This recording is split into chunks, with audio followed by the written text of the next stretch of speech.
Hey guys, Montel here, and thanks so much for tuning in to this edition of Let's Be Blunt with Montel. And I am really happy and so proud to have the special guest that we have on today.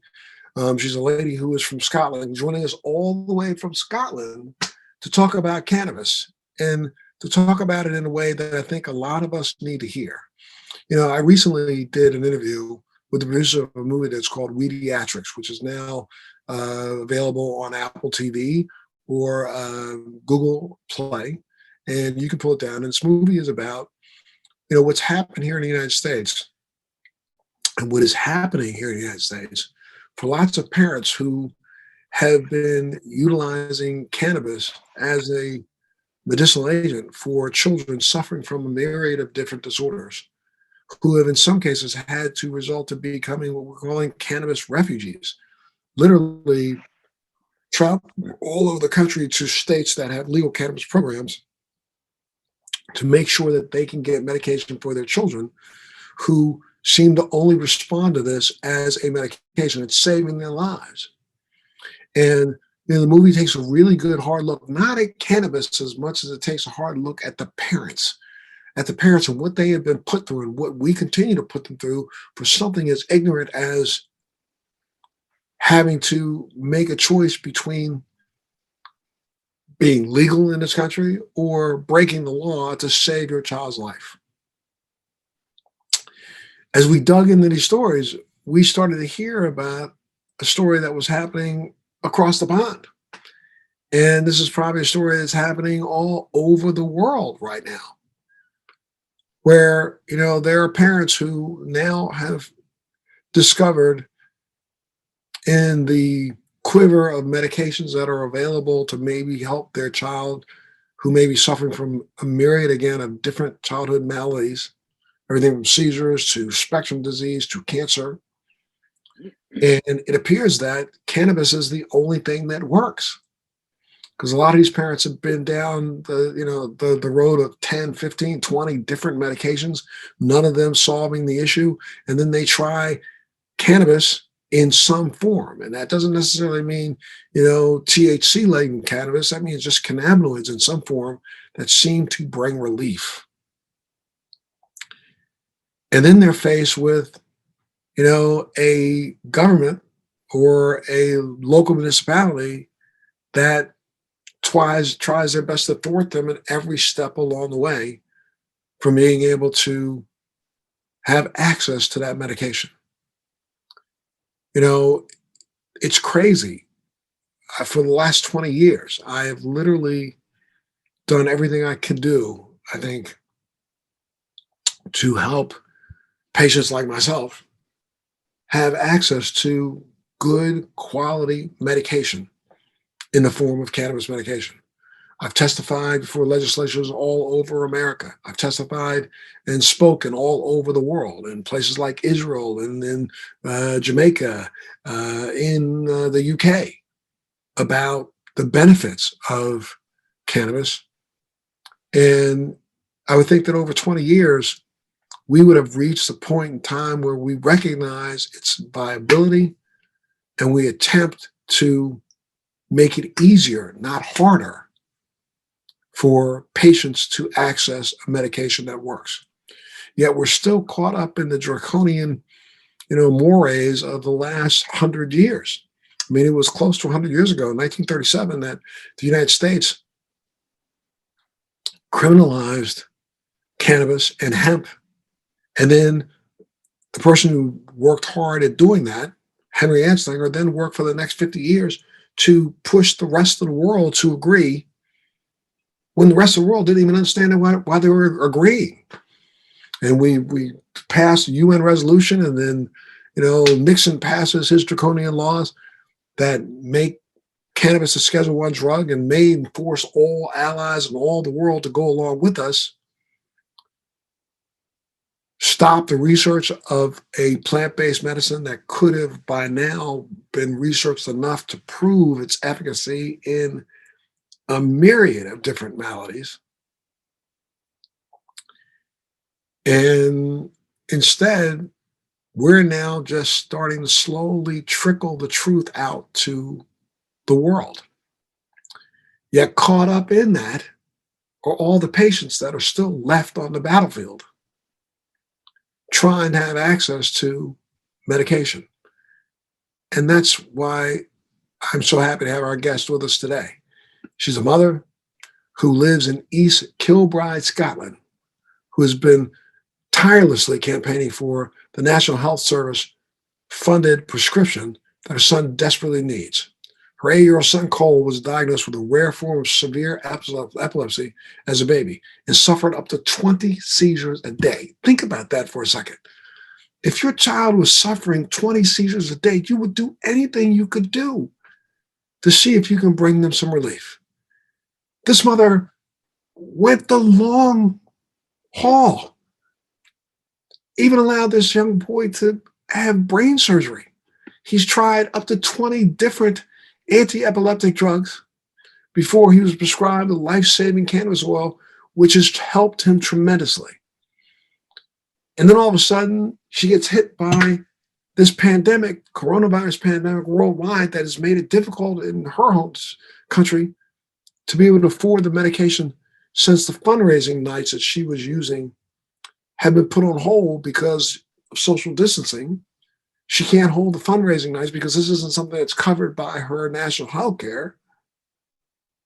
So now she's literally been forced to be almost another one of these cannabis refugees, doing everything and anything she can do to make sure that she can get this medication that is life-saving for her child.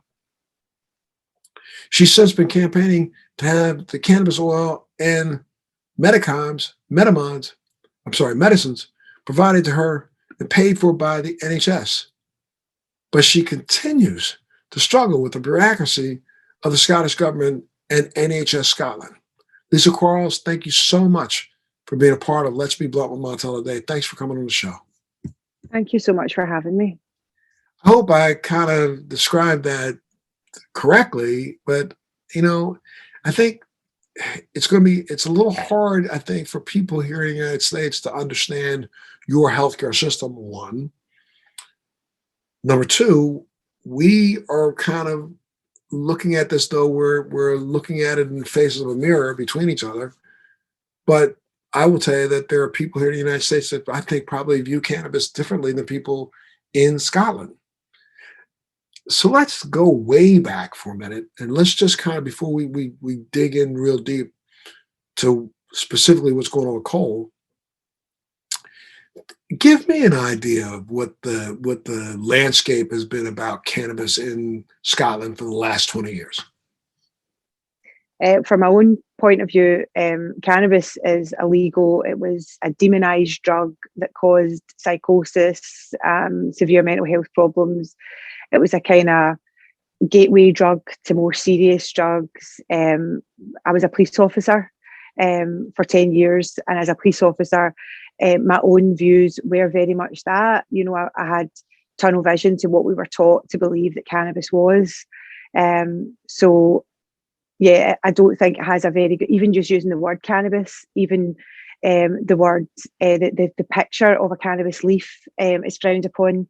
In Scotland, to most people, it's probably the same as everywhere else, to be honest. It's lack of education, lack of knowledge. And recently, though, now because of all of the advocacy all over the world, and places like Spain, places like Colombia, Argentina, Mexico, India, China, people have started to recognize, and I think part of it has to do with the fact that in the United States for the last 20 years, we've been pushing really hard to get medical cannabis, made available to patients.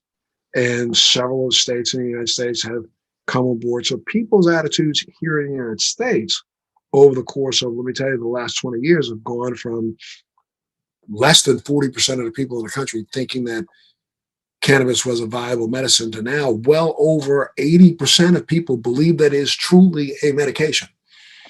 There are numbers that say that we have anywhere from 70 to 75% of the people in this country who believe that it should be used recreationally because they believe that it's better for you than alcohol. Yeah. Has that been the same trend in Scotland? Yeah, I would say probably over the last kind of 3 years that I've been campaigning anyway, I've noticed a huge difference in opinion. More people will contact me, but I still think there is a bit of a shyness about it. People want to understand more, but they don't want to tell anyone. There's still this kind of reluctant to discuss it openly Got until it becomes a time where they need it. Then that's when you see people asking the right questions or doing the research. It's unfortunately usually when either them or a family member need the help of the magic plant. Yeah, and I mean, it's very interesting because I really just I appreciate you sharing the fact that you were a police officer and your attitudes were what you were taught. I mean, what you grew up with, thinking that this is a gateway drug, and now we know for a fact that it is not a gateway drug. There's been science and peer-reviewed studied information out there that proves that cannabis is not a gateway drug. Period. It sickens my soul when I think about the fact that we have a president of the United States who just got elected, who 6 months before his election made that stupid comment out of his mouth that he still thought that cannabis was a gateway drug. We're going to have to do some real hard work here to get them to change that attitude. But the world has been changing its attitude, Mm-hmm. and even if you don't agree with cannabis that is THC laden, the hemp plant itself has other cannabinoids in it that we are now proving through science around the world has efficacious medical properties. There's been a very recent released peer-reviewed study document that says that there are flavonoids in cannabis that could be responsible for restricting the cancer cells from being able to achieve a blood source. There are peer-reviewed study documentation out there right now that has proven that there are certain cannabinoids that are more effective anti-inflammatories than some of the top anti-inflammatories that we sell. And some of those have had effect on the lungs of people who have COVID. Yeah. Yet we still won't research that the right way. So let me slow down for a second and let's tell people about what you've been going through in your life. You have a son, Cole. Yeah. Take us through his birth and when you realized that there was an issue. Cole was born on the 26th of July 2012 and he was fine. We had a normal birth, everything was fine. And then at 3 months old, he took a seizure in my arms. Now, I've got an older son, my older son Dylan, he's 11 now. So at the time he was almost 3. And in your gut as a parent that it's not right. It was literally split seconds. Both his hands came up as if he had looked into the distance and got a fright. That night, I spoke to his dad, who I'm a bit of a nightmare with my boys, and he said, "Oh, they're fine, they're fine." And then within the next day, Cole was having multiple seizures. We were sent to the hospital, and initially we were told that they thought Cole may have a syndrome called West syndrome, which is both sides of the brain. It's kind of almost like your brain goes into chaos. And we were told at that point that Cole's best would be that he would live, but he would be severely disabled and have a low quality of life. And our worst was he might not live till he was 5. Obviously for David and I, that's Cole's dad, we were just absolutely devastated. And we went through a couple of weeks of scans and more tests to discover that thankfully it wasn't West syndrome, but he did have focal epilepsy on his left temporal lobe, which means that the seizures come from one area in the brain, which for Cole is the left temporal lobe, which is just behind his ear. We tried medication. We tried 6 different medications initially, and then 9. And by the 10th medication, he was only a year old at this point, the doctor and the medical team came to me and told us that he was drug resistant, which means that pharmaceutical drugs weren't working for Cole. They tried 2 or 3 at a time. The most they tried at the one time was 4. Like most parents, they were upping it, down in it, adding bits in, taking bits away. It was just, let's try and see. Nothing was working. So when Cole turned 1.5, we decided that brain surgery was the only option for Cole to have any kind of quality of life. And before you decided that, explain to people, because I really want people here who are watching and tuning in to understand what a mother's going through. I mean, explain to me that day, the day with Cole. Explain to me, you get up in the morning, you go in and you pick up your beautiful son who is a year old, and what happens? He starts to have a seizure in your arms, right? Yeah. And the one subsides and you get a chance to breathe for a second, and then here comes another one. Yeah. And here comes another one. It's terrifying. It's one of they last for a minute to 2 minutes, and it could be 10 hours because you stop breathing. You're just in panic mode. For me, with Cole, most of his seizures were through the night, so it made it even worse because I had two boys, and we would go to bed, and he slept in beside me every night, and he would fall asleep about 8, 9 o'clock, and the seizures would start about 10, and they would be all the way through the night until he woke up, and then he would have his last on wakening in the morning. So You it was really tough. I should share with you that one of my daughters had adolescent onset epilepsy, Yeah. and I remember the first time I saw her have a seizure, and her seizures were not grand mal seizures; they were auras and mini seizures. But Okay. I mean, I remember the very first time I saw it. I remember we were out back and we were by a swimming pool, and she went to step into a pool and she froze. And she froze almost like a statue. And I was looking at her, I called her name. She didn't respond to me at all. And then she just kind of sat down in the water. And I thought, well, that's odd. Maybe she's just playing a game. And I got up and went over to her. And when I picked her up, she was shaking so hard because the seizure had scared her. Mm-hmm. And she didn't know what it was. I didn't know what it was. And I mean, she probably had 20 of those before I literally took her to the doctors. And it wasn't because I was reticent. I just couldn't figure it out. I thought, I didn't even know that that was a seizure. And then, because I had the or the impression that seizures are something where a person flops down on the ground and they shake around and they shake and shake and shake. It wasn't until about her 21st seizure that she started shaking. Mm-hmm. And we went through, I know, like you, as a parent, you just, it breaks your heart because there's nothing you can do. And you're going to doctors who are telling you one thing and you're putting a child on medication and she's acting a different way and it's not working. And then, I remember, my child went through, hell and back from, like age, 8.5 until her mid 20s. I mean, or latter 20s. I was even, she kind of grew out of them. Yeah, not really. She kind Okay. of grew out of them in a way where they started to subside, and all of hers were more the aura kind of seizure. However, she was still having them. But at the time when she became an adult, she started self-medicating. Yeah. And there's nothing I could do about that. As an adult, I couldn't control what she did. She was doing her thing. And it wasn't until she had a couple of them later in her mid-20s that scared the hell out of her, that made her change her life. But I will tell you, one of the things that I found very interesting is that she started and it turned towards cannabis in her early 20s. And she even had mentioned to me a couple times along the way that she never has a seizure when she's using cannabis. And I thought that was really interesting. And then all the data started coming out.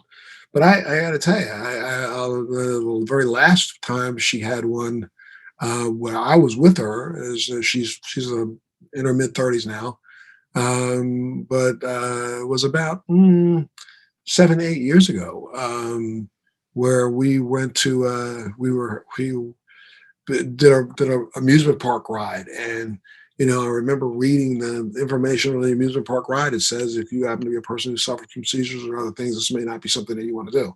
And of course, she's like me, and I'm, we're both daredevils, and we attempted to do this ride twice, and she walked right off that ride. That was the first time she actually dropped and had a seizure, and I almost lost my brain. Mm. And so I can't imagine what it was like for you to have a small baby that you had to try your best to figure out what to do with and how to help. And I guess if I would have been told by a doctor back then that brain surgery is the only thing that's going to work, I would have jumped at that opportunity too. And that's what they told you, right? Yeah, I think the way that I was before I was a police officer, I worked in a doctor's surgery, so I had huge respect for doctors. What they said was law, and I've always really been the same until recently, until this fight with Cole.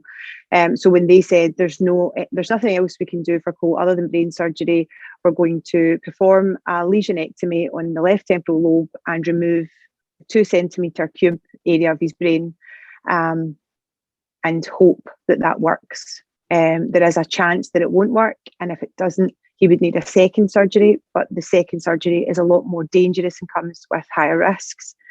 Now, like with any surgery, there's a risk of death, brain bleeds, infection.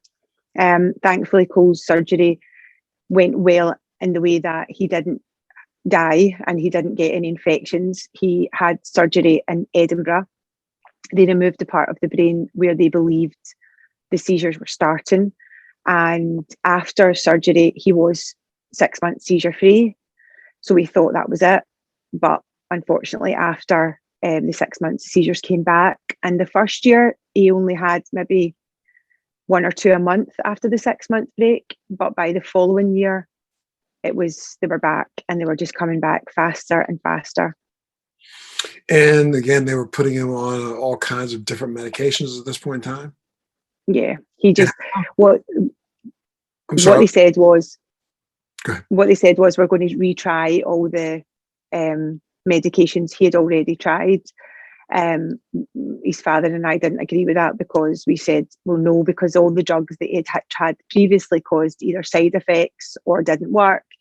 So we tried another couple of new drugs. We even tried unlicensed drugs. And to be honest, at the time, I didn't really know or understand unlicensed medicine. I just kind of went along with what the consultants recommended, believing they knew best. They were the specialists in their field, and I trusted my baby's life in their hands. So we got to, he's now tried 20 medications. But unfortunately, he took a turn for even more of a worse in the June 2018. He began taking multiple seizures through the night, and then during the day, he was taking drop seizures, absences while he was at school, tonic-clonics. He was just the worst he'd ever been. And by the September, we noticed that Cole's speech had started to go, and he was walking almost like he couldn't see the floor. Almost like a thunderbird is how I would describe it. His feet were coming up. And I had put a post out on social media. I've always been very vocal about Cole, and I've always spoke out about our journey from even before my cannabis campaigning. So I took to social media and I had asked, does anyone know of anything that's available to help Cole that is available anywhere else in the world? I don't care what it costs. I don't care where we need to go. But the NHS in Scotland had came to a close, and the only thing that was available for Cole was a second surgery, which I was not prepared to put him through. And every comment was cannabis. And initially, because of my tunnel vision, ex-police officer head, I decided that he wasn't going on cannabis because I wasn't having that for my son. He would end up paranoid or psychosis or all these terrible things that you read. And initially I started researching it to kind of shut people up. The people who were kept saying cannabis, cannabis, cannabis, and I had nothing to back up the reason I was saying no.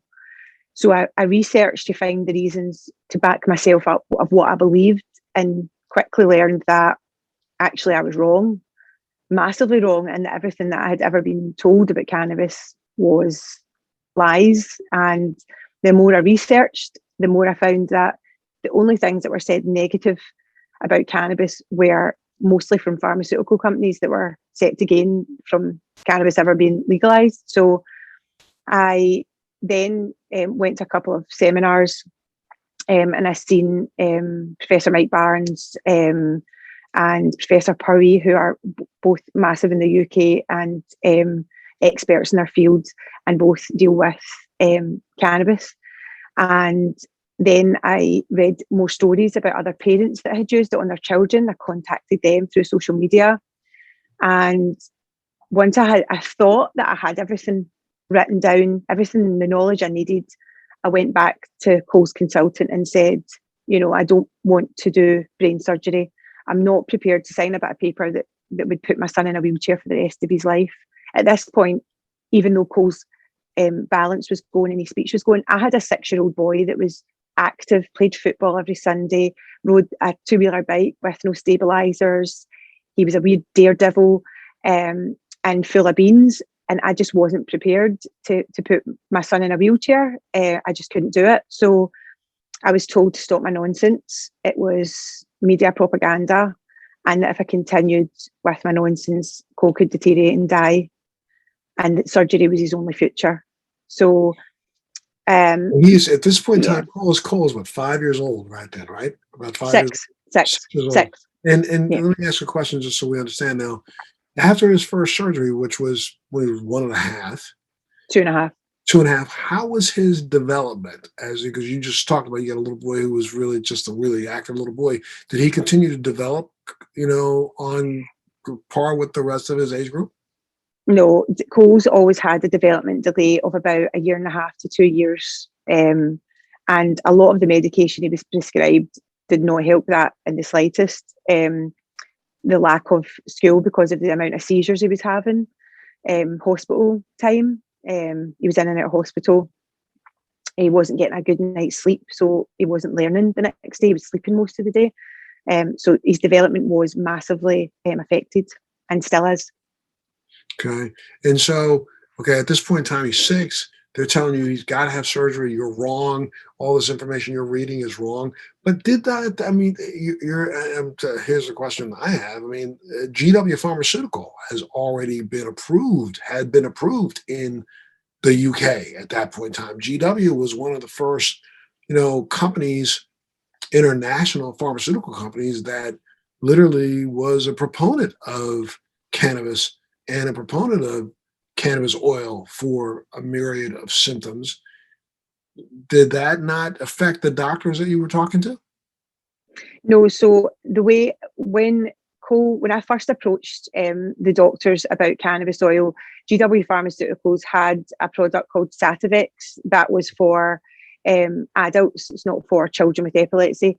I approached the doctors about it and was told that no, we couldn't access it because the only children that were allowed to be part of the trial for Epidiolex in the UK were kids who had either Douce syndrome or Lennox-Gastaut syndrome, which are 2 of the rarest forms of epilepsy. So I fought that answer and took it to the First Minister of Scotland, Nicola Sturgeon. It was put to her at First Minister's questions by the Shadow Health Secretary, and at the time she said that she would do what she could. A couple of days later, I received a phone call from Quarles consultant saying that his name had been picked out of a hat, and he was one of only 5 children in the whole of Scotland that was allowed access to trial Epidiolex, which at the time was amazing. But I had also been using a whole plant cannabis oil called My CBD through a clinic in Barcelona.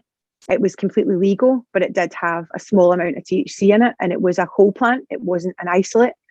So when we started the Epidiolex, I had to gradually take him off that one before starting Epidiolex, and there was a 2-week delay on the Epidiolex, which meant that Cole had no CBD in his system for a couple of weeks, and by the time he started it, he got very, very sick again, and the whole time on Epidiolex, he spiraled downwards. He went from, as I said, riding a 2-wheeler bike and had been away clay pigeon shooting with his dad the weekend before. His dad works offshore. He went away for 3 weeks, and when he came back, Cole was completely wheelchair bound, unable to speak, unable to eat. He had to have a liquefied diet. He was rushed and admitted into hospital unresponsive for the first time ever. So our experience on the only licensed CBD product in the UK was very negative. I'm not saying that's going to be the case for everyone, but that was our experience. I still believe there was something in Epidiolex that didn't agree with Cole. At that point, I knew that the whole plant was the only way forward for Cole. Okay. And yeah, but no, you said before the Epidiolex, you were using a separate product. But again, let me back up for a minute. So they told you you got to have the surgery. You said, no, I'm not having the surgery. I'm going to find out how I can get some cannabis. So what was the first time that you decided to use cannabis for Cole? What was the first? The first time was I heard from another parent, a lady called Vera Tooney from Ireland. And she had commented on a parent group about a clinic in Barcelona called the Calapa Clinic, which specialises in cannabis medicines. So I contacted them, had a consultation, and they don't prescribe, but they will point you in the right direction of where to start. And they told me about 3 different products. One of them was my CBD 10%. I was to go online, buy it, and it was shipped over to me directly. And it was whole plant, had very minimal THC in it, high CBD, and it was very successful. Cole's seizures reduced slightly. His walking came back fully. His speech came back fully. And over Christmas and New Year, we had our boy back, and it was great. The only thing was his seizures were still there, and we were trying to work out what was the best way to combat the seizures, but keeping him as he was, which I believed at the time was a slightly higher THC. And I believe today that I was right. And was he still taking pharmaceutical medication at the same time? Yes, he was taking 2 other pharmaceutical medications at the time. But prior to him being allowed to start the Epidiolex, he was to come off clobazam, because clobazam interacted with, or they thought at the time, clobazam interacted with Epidiolex. Okay. And so you did notice almost immediately that his seizures had reduced when you first started giving him cannabis. So Yeah. during that journey, did you change the formulation of cannabis that he was getting? The cannabis that the way it happened was I had initially got the my CBD, and then I was given the opportunity to trial Epidiolex, which meant that because in the UK we have an NHS system, so we don't pay for our NHS, it's free for our medical care, or the majority of it is. And because I was offered a trial of Epidiolex, it meant that I wouldn't have to pay for cannabis. I would get it from the doctors, but also I would have Cole's medical team on board, which was really important to me at the time, because I wanted everybody to be, together, and them to be looking after all of Cole's medical needs and not just some of it. So we trialled Epidiolex, but unfortunately, as I said, it didn't work. But I knew, because I had been on the whole plant, my CBD, that we were on the right track. It was just the Epidiolex didn't work for Cole. So while we were in hospital coming off the Epidiolex, I told the doctors at that point, enough was enough. I wanted him back in whole plant, but the doctors wouldn't support my decision. So I had to take matters into my own hands. And that was at the point where I went to Holland with Cole's medical records, leaving my wee boy in hospital with his dad, and had to walk for 4 days to find a doctor that would look at Cole's medical records and prescribe a cannabis medicine whole plant that had THC in it. I managed to get that prescription in Holland by a doctor for Bedrolite. But that meant that because the prescription was written in Holland, it wasn't then legal in the UK, because it wasn't prescribed by a UK doctor. So I had to take the decision that I had to smuggle the drug back into Scotland, which I did. And I was also part of a documentary at the time trying to campaign for medicine for Cole, and they covered it.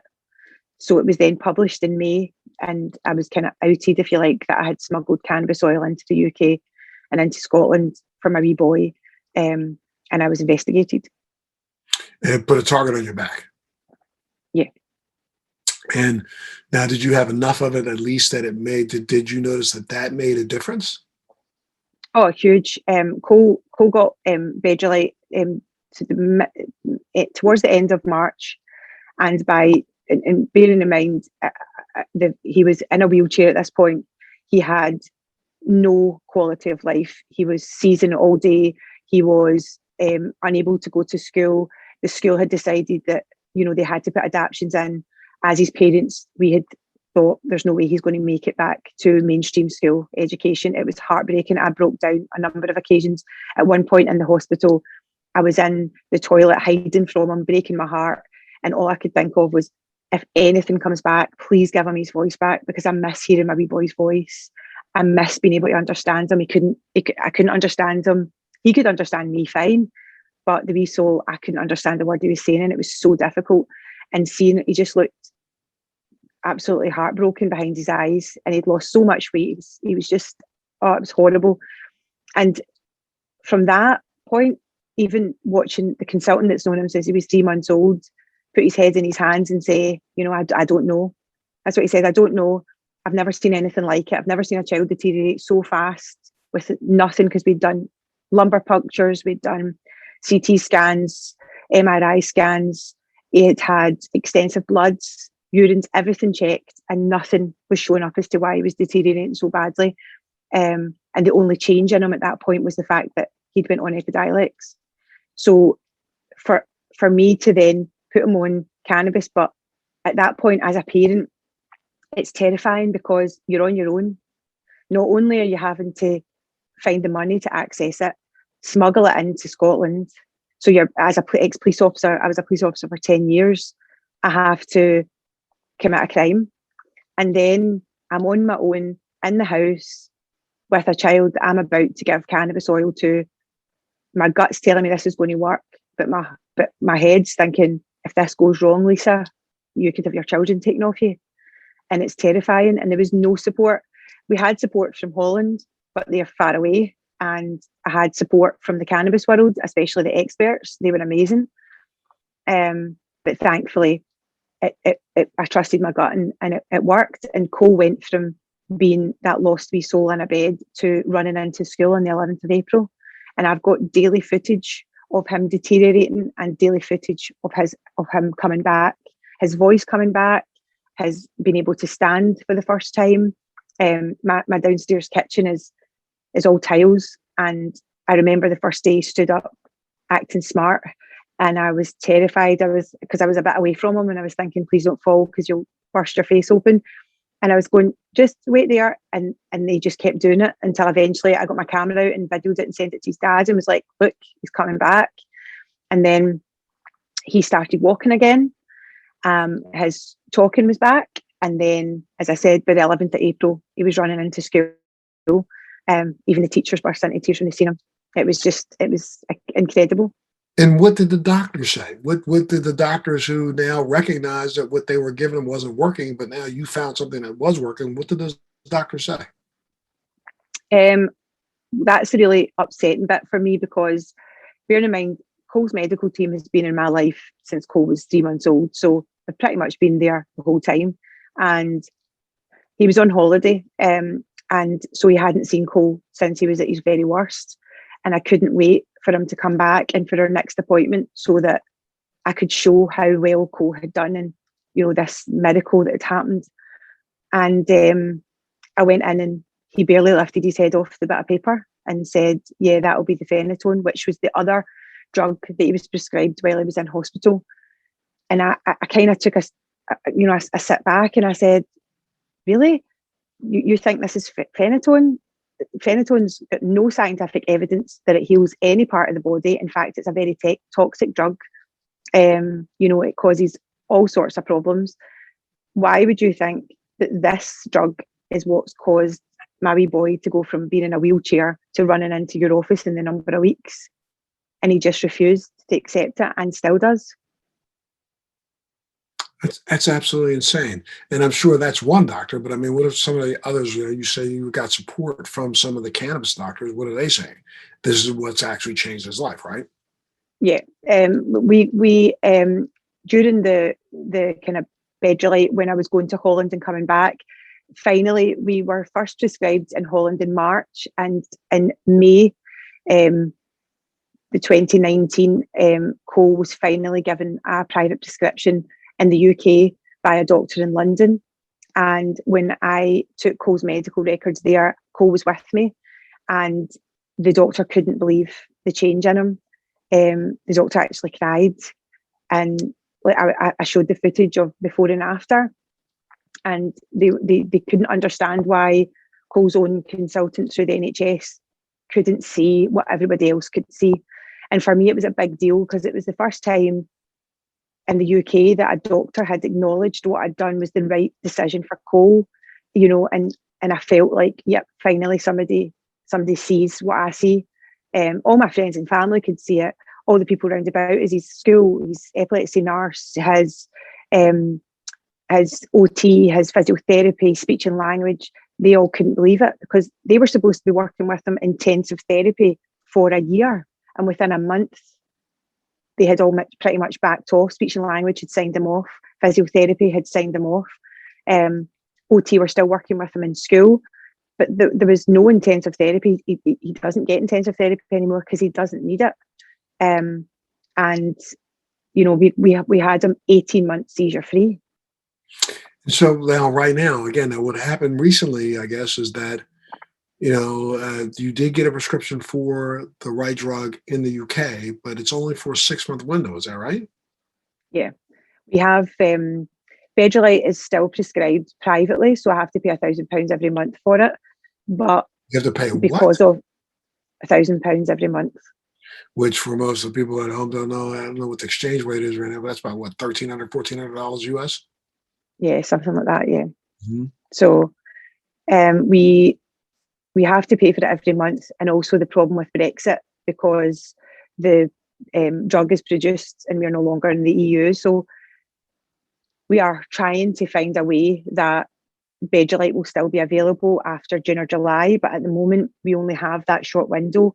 And trying to explain to people high up in the NHS or the government that with epilepsy, especially children that are drug resistant, once they are on a drug that works, you can't even change the brand of the medication. It's so dangerous because one small change can knock it off. And if you stop that medication or change it and then put it back, it doesn't always mean that it will work again. It's almost like if you remove it from the body, when you try to put it back in, the body just goes, nah, we're not going to work. So you have to be really consistent. And that's what happened to Cole a couple of months ago. The phenytoin that the hospital do prescribe, that is covered by the NHS, they changed the branding and it knocked him off and he had his first seizure in 18 months. Thankfully, it was a very small one, and we're back on track. And I had to fight for 3 months just to have that brand changed back for the drug that is prescribed. So trying to explain to them that this is what's happening on drugs that are prescribed at the NHS. If you start messing about with these other cannabis medicine, where it's not safe, and it's something that they should really be taken serious. So where do you stand now, Lisa? I mean, you need some help, some advocacy from others, and you also need financial support, right? To continue Yeah. to do this. And then you're gonna have to figure out how you can actually get the drug in. I mean, can you get a supply now before the laws change so that you have your supply in-house before June? Yeah, so the importer that brings over Coles oils is kind of working together. He's been amazing. Not only when I did the documentary, he's seen it in his companies in East Kilbride, where I live, and he contacted me, and he was the first importer that offered to bring over the Bedrolite legally at cost price without putting his own markup on it. He was, incredible. There was some companies that were charging £600 for one bottle when it should have been 180, to make money off these sick kids. And thankfully he didn't do that, which was great. So he's always brought that over, and he's working with the UK government, Scottish government, to try and find a way to make this drug available forever for Cole. And once that battle's fought, it's a case of I then need to try and keep hoping that the NHS will stop using the fact that they don't have enough evidence, so they say, or trials to stop this being prescribed through the NHS. In Scotland, Vedralite is able to be prescribed. The law was changed in November 2018 to allow doctors and clinicians to prescribe cannabis-based medicines that do contain a slightly higher THC. However, since that's happened, not one person has been given a prescription through the NHS for a medicine containing a slightly higher THC, and it's very frustrating. But so that it just you just feel as if you're banging your head off a wall, to be honest. But now they just opened the first dispensary there in Scotland, did they not? And have you worked with them, or have you talked to them to see if they can help you? The Sapphire Clinic, that opened up last month. At the moment, they're basically doing what I already have. So I've already got a private prescription and I've already got an importer. So Quarles kind of covered in that way. It's just a case of hoping, as the Sapphire will be in the same position as I am in 6 months' time, that the medicine that they're prescribing is still available in the UK. But I have had probably about 20 families contact me in the last 2 weeks since Sapphire kind of went public to say, how do we get in touch? What do we do? What's the costings? Desperate parents that are in positions where I was in 2 years ago, they're at the end of their route. There's nothing else the NHS can offer except brain surgery. Sometimes I spoke to a family the other day who weren't even a candidate for brain surgery, and they still won't acknowledge whole plant medical cannabis. They still won't discuss it.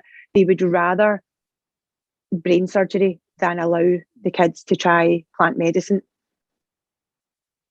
It's absolutely insane. I can't imagine what you've got to be going through. But what I'd love to be able to do, if I think, and I think it would be some help, Lisa, is try to connect you to some of the, moms or lionesses are the fiercest in the jungle, and Yes.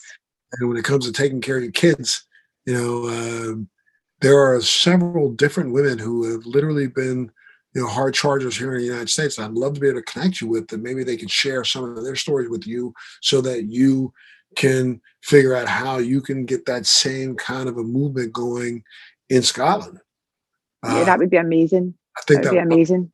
I think that would help. Yeah. Some of these, I've interviewed some of them on my podcast, and they are ferocious. They have not let up, and they have literally been helping to change laws. But they have also faced the same pushback that you face in Scotland here in the United States. It's just it's amazing to me that we can't seem to get more doctors to just stop the stupid and start recognizing that this is a viable option. Yeah, I think for me, one of the most stupidest comments is, I can't prescribe for fear of damage to the growing brain, yet my option to you is brain surgery, where I will cut his growing brain in half. It just doesn't make any sense to me in the slightest that they would rather cut the brain, disconnect it, remove part of the brain, yet they don't want to try a plant that has, we've had 2 years now of being on this, and Cole has went from strength to strength. I actually just spoke to Cole's teacher yesterday for parents' night, and they told me that Cole's development has trebled this year. Now, considering we've had a year of lockdown and he spent half the year not at school, his development has come on so well. And I do believe that a lot of that is down to the fact that he's on cannabis because he's stable, he's not having seizures, he's getting good night's sleep.